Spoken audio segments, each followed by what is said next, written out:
el año 30. Y eso implicaría un nuevo sistema sacrificial basado en su sangre, un nuevo pacto basado en su sangre y el final de la validez del sistema de sacrificios de la ley de Moisés. ¿Conocen ustedes a alguien que muriera en el año 30, que dijera que era el Mesías y que pretendiera además que su sacrificio implicaba un nuevo pacto en su sangre? No pierdan mucho tiempo buscándolo, porque aparte de Jesús no hay absolutamente nadie.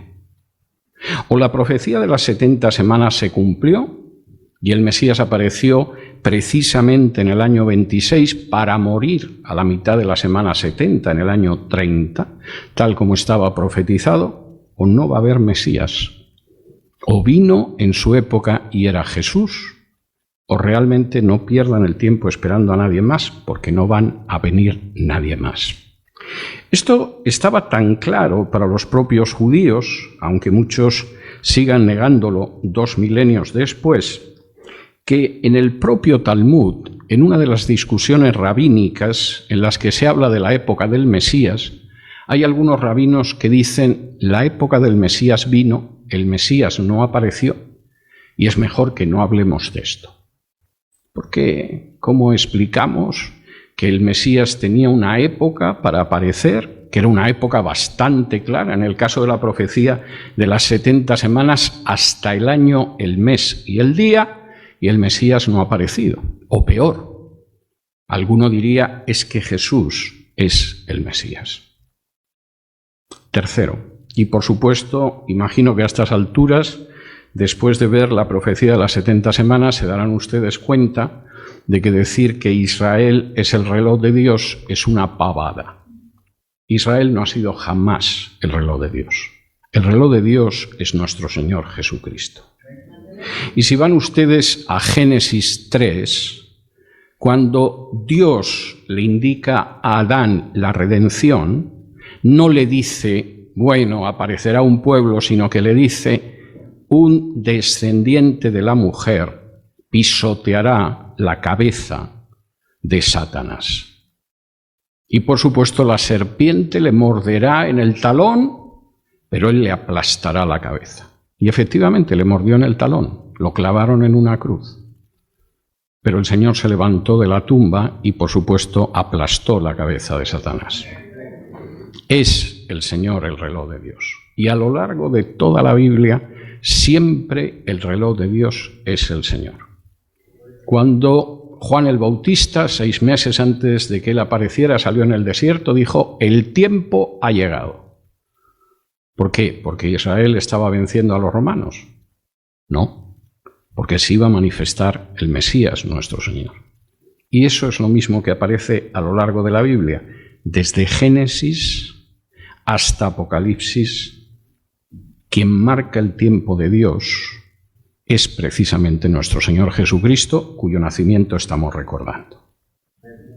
Tercer texto, y en este me voy a detener un poco más. Acompáñenme a Isaías 9, donde aparece una nueva profecía que tiene que ver precisamente con el Mesías. No vamos a ver nada más que 3 profecías hoy, pero creo que esto muestra bastante.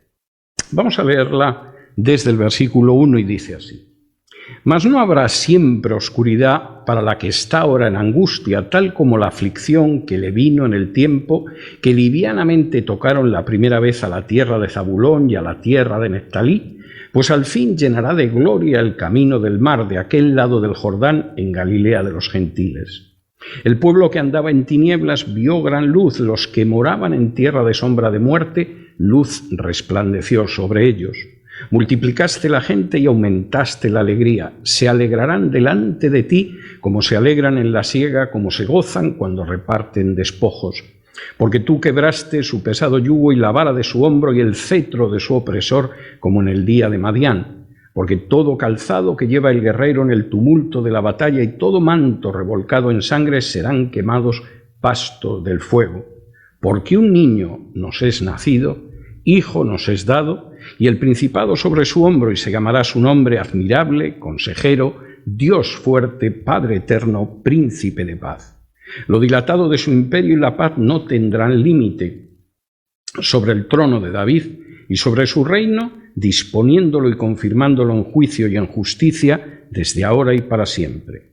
El celo de Jehová de los ejércitos hará esto. El contexto en el que Isaías escribe esta profecía que le da Dios se parece mucho más a nuestras naciones hispanas que a Estados Unidos o a la Unión Europea. El reino de Judá era un reino corrupto. En apariencia era un reino independiente, pero la realidad es que al final a Judá no le quedaba más remedio que hacer lo que decidían las grandes potencias. En aquel momento Asiria, en otros momentos había sido Egipto, acabaría siendo Babilonia, que lo borraría del mapa. Y en medio de esa situación no extraña que la gente pensara que no había nada más que oscuridad.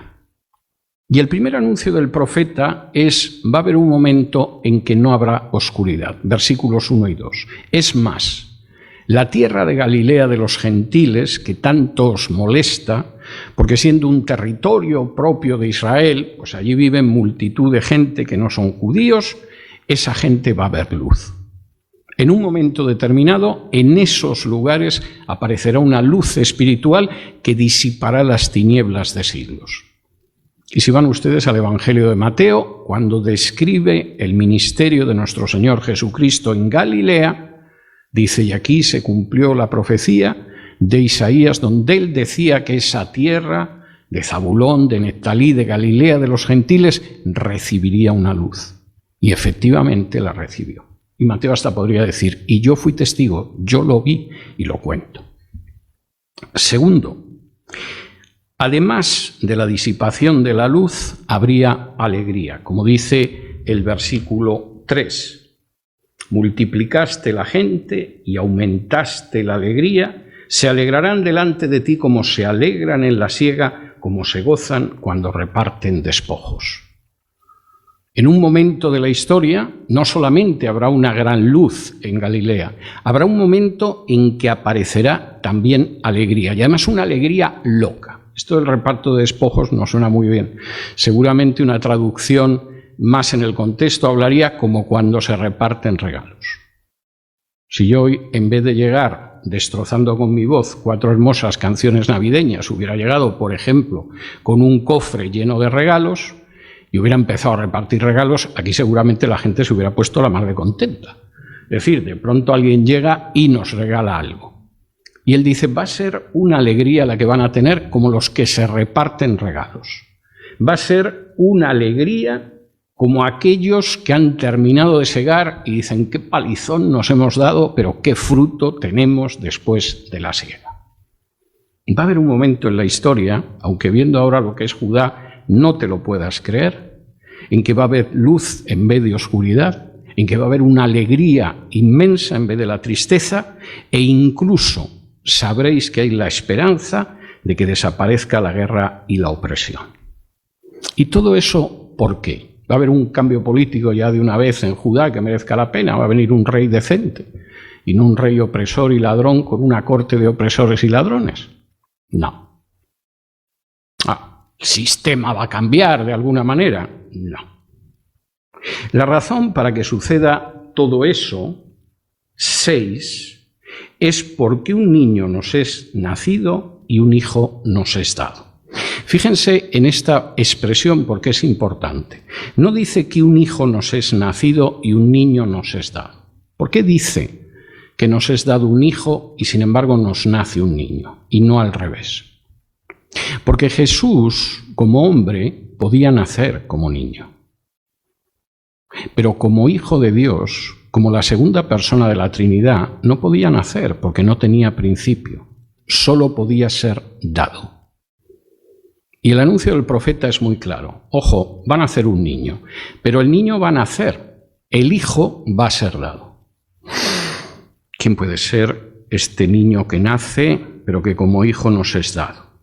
Bueno, pues un personaje, como dice a continuación, que tiene el principado sobre su hombro, pero tengo que decir que aquí la traducción de la Reina Valera es muy débil, porque en realidad la palabra que aparece en hebreo, Hamishná, significa el dominio, el señorío. Aquí va a nacer un niño, se nos va a dar un hijo y tiene el dominio en el hombro, mostrándolo. No es solamente el principado, esto parecería que es casi el segundo, no, es el dominio, el señorío. Tercero, los nombres de ese hijo que nos es dado, de ese niño que nos es nacido, son nombres que tienen un contenido divino. El primer nombre es Pele, en hebreo, que nosotros traducimos como admirable. El término Pele en el Antiguo Testamento se utiliza solo para Dios.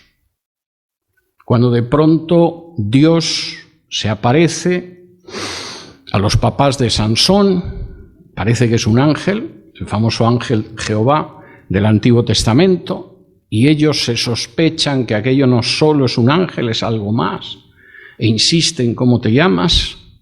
Él dice: Aní Pele, yo soy admirable.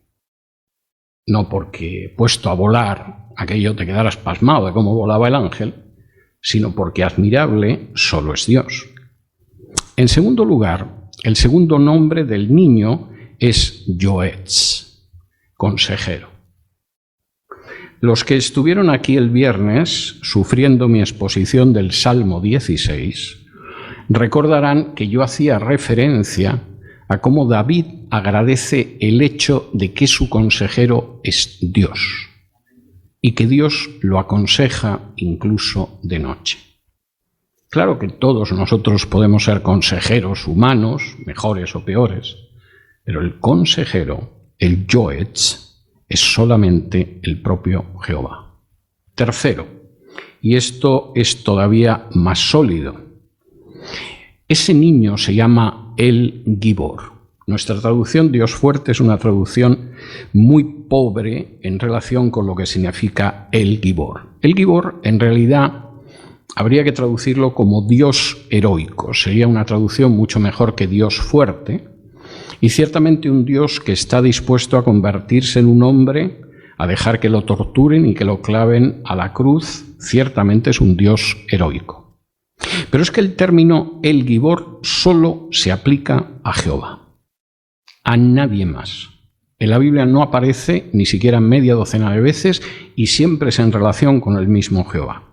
Si me acompañan, por ejemplo, a Isaías, capítulo 10,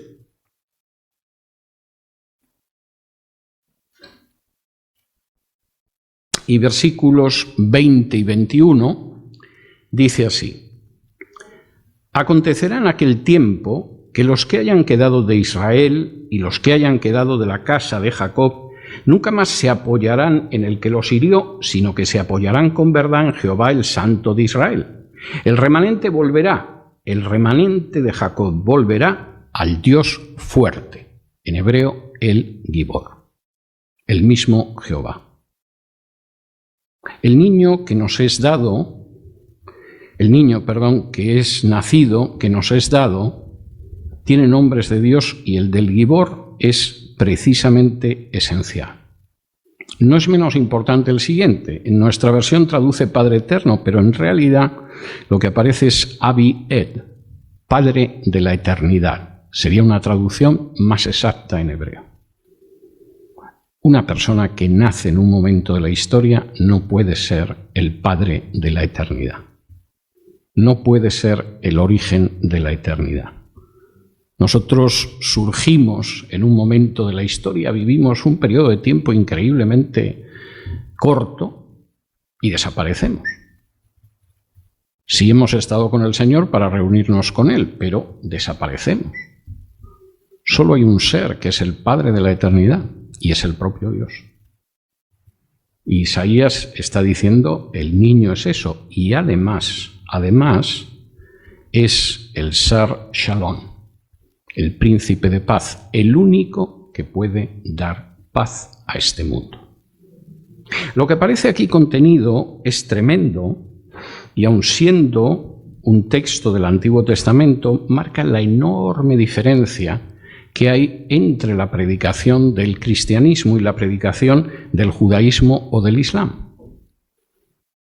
Antes de la venida de Cristo, los judíos estaban dispuestos a reconocer a algunos que quizá el Mesías era ciertamente divino. Y hay indicios en algunos textos anteriores al nacimiento de Jesús en esa dirección. Pero después de la aparición de Jesús, no. Fueron hacia un monoteísmo totalmente cerrado y estricto, que decía que por un lado estaba Dios y por otro lado el ser humano, y el Mesías tendría muchas virtudes, pero no pasaría de ser un ser humano. En el caso del Islam sucede lo mismo. El Islam cree que Jesús es el Mesías. Incluso cree que es el Espíritu Santo, porque el conocimiento de la Biblia de Mahoma dejaba mucho que desear. Reconoce muchas cosas, hasta que su madre era una virgen y él resucitó muertos e hizo milagros, pero no pasó nunca de ser un ser humano. Y por supuesto está detrás de Mahoma dentro del orden de los profetas. Pero la Biblia dice algo totalmente distinto. En primer lugar, dice que Dios conoce cuál es nuestra condición. Y nuestra condición, en muchas ocasiones, es de oscuridad. Estáis en oscuridad y necesitáis que brille la luz. Sabe que nuestra condición, en muchas ocasiones, es de dolor y desesperación. Estáis totalmente desmoralizados, hundidos, sin ver la luz al final del túnel, y lo que vendrá sobre vosotros será una alegría, como si hubieran abierto un camión de regalos y os dejaran coger el que quisierais. Que no es mala imagen. No hay nada más que ver a los niños cuando recogen regalos. Y por supuesto, sois gente perdida en vuestros pecados. Todos nosotros, como diría Pablo, estábamos perdidos en nuestros delitos y pecados. Y encima, ya para terminar, Judá es un asco de reino, no lo considera nadie. El día que quieren los asirios lo invaden, el día que no llegan los marines de Egipto y hacen lo mismo. Todos, por supuesto, dicen que es por el bien de Judá y pasa generación tras generación y aquí nada cambia. Y Isaías dice, sí, va a haber un cambio.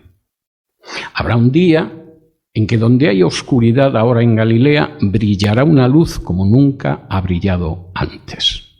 Habrá un día en que aquellos que se sienten cargados en su espíritu, apenados, entristecidos, desesperados, verán que hay una esperanza para ellos. Incluso habrá un día en que hasta las armas militares y las guerreras de sangre de los soldados serán echadas al fuego y desaparecerán. ¿Y por qué?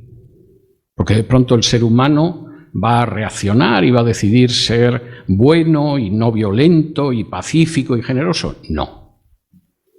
Porque un día llegará alguien que nacerá como un niño, que será un hijo dado y que mostrará que es admirable, consejero, el Gibor, Padre de la eternidad y Príncipe de paz, porque el mismo Dios vendrá a salvarnos. Y fíjense hasta qué punto esto es claro, porque Isaías, en el capítulo 35, trae una afirmación que es digna de verse. Isaías